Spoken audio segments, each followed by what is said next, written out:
This is why the type of ice you use is so important. So today we're doing something a little bit different. We're focusing on the ice. I get asked a lot, whenever I make my ice cutting videos, people always ask me, why don't you just use a mold? It'd be so much faster, so much less work. And I'm gonna hopefully show you why today. So here we go. So straight away, this is the ice that we're comparing. This sort of cylindrical ice that you get from the shop, store-bought, the hole through the middle. It's surprisingly clear, actually. I was expecting it to be more cloudy, and then you've got the ice that I sort of cut myself, and they're much bigger, much thicker as well. I don't really care about them being exactly square, but they just do, the right size for the glass. We're gonna go on my left is the cheap ice from the shop, and on my right is the good ice. This is just gonna be like a mocktail. I'm just using a little, my own house-made cordial. Now I'm gonna add my ice.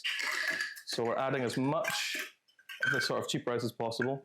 Let's fill it all the way up to the top. Now I'm going to drop in these ones. Should probably use some tongs for this, but at the same time, I'm up. You actual top up, I guess, then. In my ice.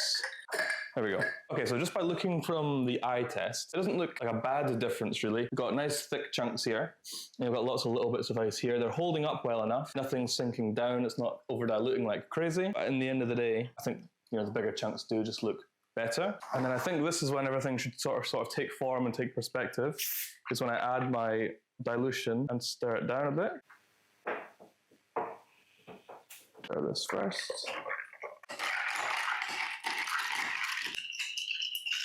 So this is essentially our results. To some people, this might actually look fine. They might not have a huge problem with it, but for what I do, it just doesn't work. Because if you look at the good example here, right, this ice has not dropped one bit since I added it to the glass, since I topped up with soda, since I stirred it. It's still not floating. It's just got the perfect wash line. It isn't going anywhere, not for a while. Whereas this, not only has it dropped down from above the glass where I had it, you can also see at the bottom that it's now floating. A lot of the density of this ice has now melted away and diluted the drink way more than I want it. If this was a more clear liquid, like if it was just soda, it would be more telling. This is why the type of ice you use is so important. Taste test as well. And you can even tell from the taste.